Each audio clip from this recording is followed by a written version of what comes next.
happening? This is Lotto. Originally born in Long Island, New York, Brentwood. Raised in Gainesville, Florida. Upbringing. It was wild. It was kind of quiet, and actually, I was raised in church, and my grandmother raised me. As most of the wild child was raised by her grandparents, and it's like she did not spare the rod, so I was one of those kids that went through it, and then the first chance and opportunity I got when I thought I was of age, I shot on out and hit the street following some of my older cousins, and then we hit trying to run behind them, but they was getting that paper. But that type of lifestyle just didn't really pan out for me, because they was in that drug dealer type situation. I ain't no drug dealer. I ain't gonna even fake the funk trying to act like I'm one, because 9 times out of 10, the first time I had an opportunity to try to sell anything, the first customer I had was gonna be a police officer. So, I had to stick to what I knew. Best thing I had as a gift was knocking people out. So, this is what I did. Which brought me to the profession of being a bodyguard. You name them, I done had them. My very first one would have been, believe it or not, would have been Snoop Dogg. Snoop was my very first client. Actually, my very, very first, but he was unpaid. I might have maybe got $100 out of the deal, was Gigolo Tony from Hollywood, Florida, Fort Lauderdale, Sunrise. Mr. Gigolo Tony, the one and all. That was my dude. And it went from there, 2 Live Crew, and with Luke and with Chinaman and Brother Marquise. It took off from there, and we ended up in what they call like a lot of jits. Y'all don't even motherfucking know about this here, but we used to have this thing called the Jack the Rapper. Jack the Rapper was where the original record pool, when bros used to come through and were trying to get off on, trying to get their music off, and going through the conferences and everything. Jack the Rapper was our safe haven for trying to shop your demo. And when it broke off the east against the west, kind of like, I guess you want to look at it, but more or less the west against the south, because you had you had Snoop and Suge Knight and them against Uncle Luke and the Poison Clan and all. That shit broke out. I was in the midst of that fight, and I don't know how I ended up in their green room with Snoop and them, and Suge was like, "Oh nigga, you going with us." So shit, I got kidnapped. And next thing you know, I was on a plane going back to LA with them, and I ended up in a clique that they formulated called the Dog Pound. And that I became Snoop's very first bodyguard. And little known history, when he came off, went out on the road, he went out on what they had called at that time the Chronic Tour. A lot of you may remember the Chronic Tour. Remember, it stopped short in Cincinnati, Ohio, because an incident happened out in the parking lot, which involved me with a limousine driver. I had snatched up the limousine driver and drug him through the privacy glass because he tried to pull some bullshit why he wasn't going to move the limo until he got more money out of Snoop. And then from there, he ended up going back to LA because he was already facing a murder case. So, that's a long story drawn out, but that was really my legitimate first client. Then of course we had BB King.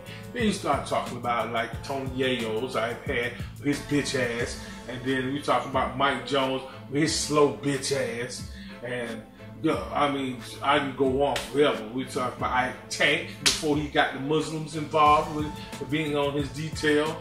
I've had all the way up to Megan Good, the actress. Jackie O, although she tries to deny the fact that she even knows me, but anybody who know anything about her career know that the bodyguard she had, his name was Lotto.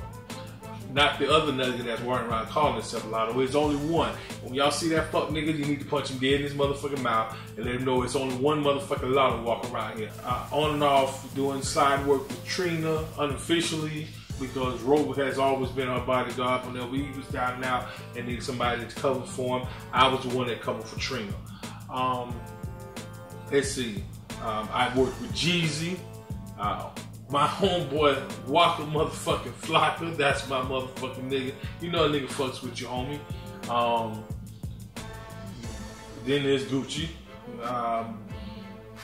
OJ the Juice Man. That's my man. Of course, you know I fucked with him. Granddaddy South. Blood Raw. The only one of the few niggas that took these motherfucking feds to the goddamn dope twice in 1 year and beat them twice. So big ups to Blood Raw. That's my nigga. And of course, you know, the infamous Plies.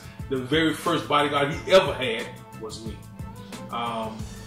Then there's, you know, you want to keep in mind, I've had politicians, I've had the Italians, I've dealt with the little mobs with the Italians, and a lot of people, you know, check the internet, you know, look me up. Burwell, you know, the goddamn fight, Gainesville, Florida. $500,000 bond. You see, I got my mug shots and shit all on there, full story.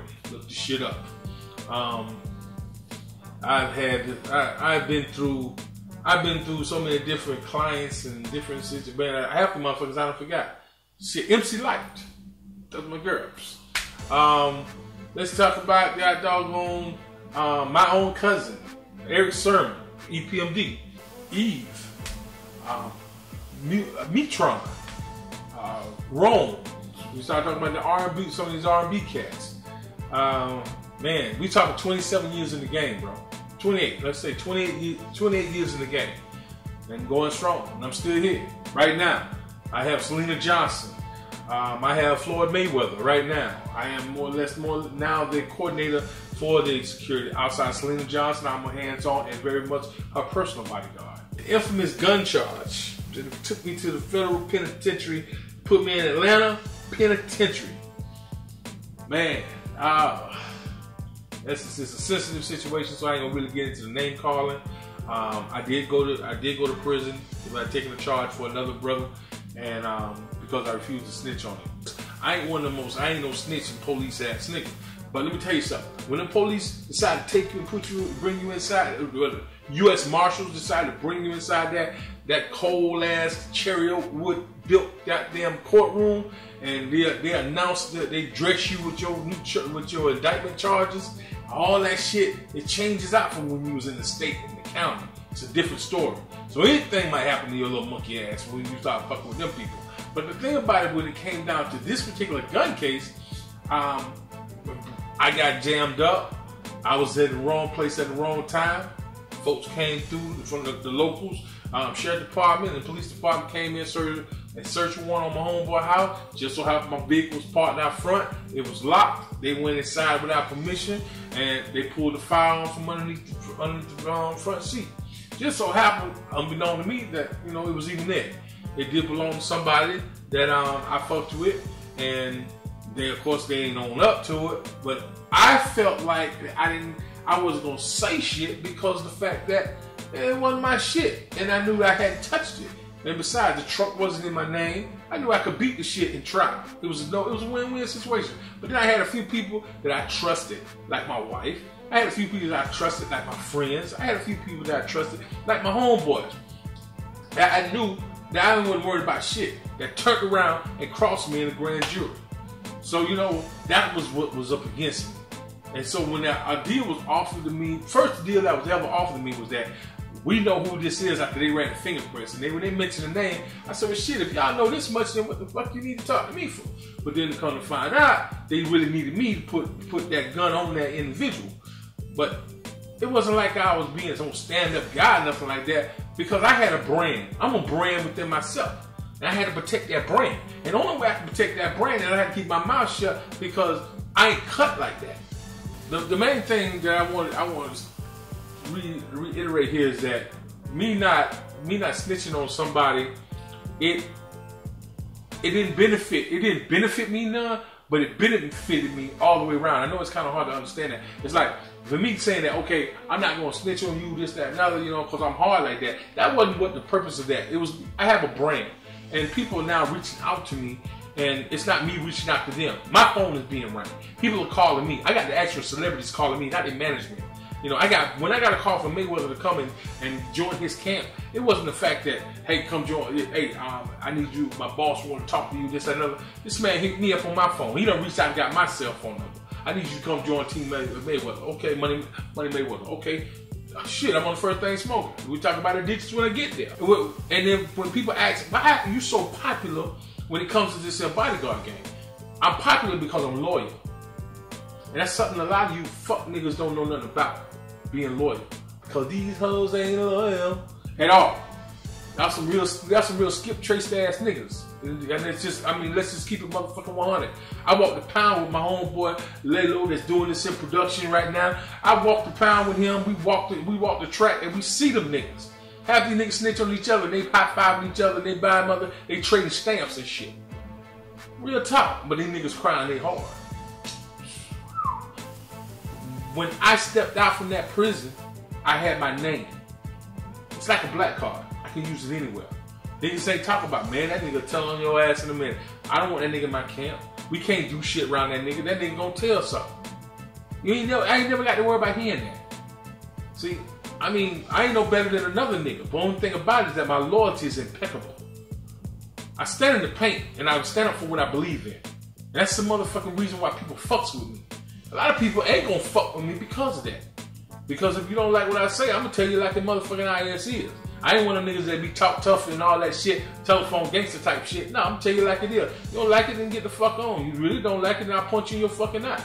It's just how it is. First thing I tell a person that's getting ready, that's heading down that same road that we all have traveled.